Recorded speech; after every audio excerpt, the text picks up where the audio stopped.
What was your I didn't start, but I'm going to finish it moment? My roommate tried to ruin my life, so I exposed her biggest secret. This happened last semester, and I'm still processing it all. My roommate Kayla seemed perfect when we first met. Clean, quiet, studied hard, paid her half of everything on time. We got along great for the first few months. She was pre-med, I was studying engineering. Different social circles, no drama. Everything changed after I started dating Mark from my calculus class. Kayla got weird about it immediately. She'd make snide comments about how much time I spent with him, how I was neglecting my studies for some guy. I thought she was just being protective. Then things escalated. I'd come back to find my stuff moved around. My textbooks would disappear and reappear in random places. She claimed she was just cleaning, but it felt deliberate. When I brought it up, she'd get this innocent look and say I was being paranoid. The breaking point came during finals week. I had my biochemistry final, worth 40% of my grade, and I'd left my study guide on my desk. The morning of the exam, it was gone. Kayla swore she hadn't seen it. I had to take the test cold and barely scraped a C+.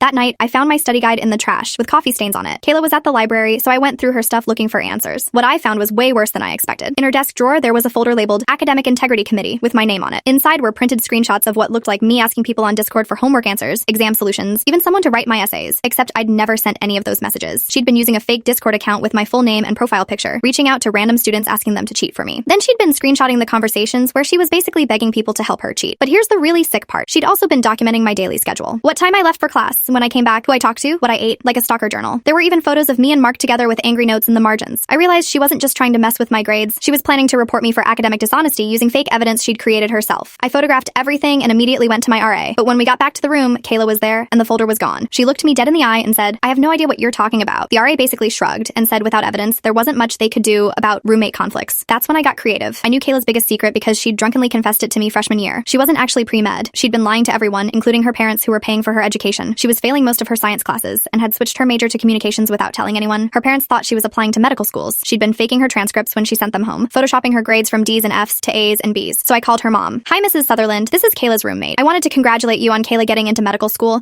She must be so excited about starting her residency applications." Long pause. "I'm sorry. What? Kayla hasn't gotten into medical school. She's still finishing her pre-med requirements." "Oh no, I think there's been some confusion. Kayla switched to communications sophomore year. She told me she was scared to tell you because you'd stop paying for college." The silence was deafening. 2 days later, Kayla's parents showed up unannounced. I heard the screaming through our paper-thin walls. Her dad kept yelling about 3 years of lies and wasted money. Her mom was crying. Kayla moved out that weekend.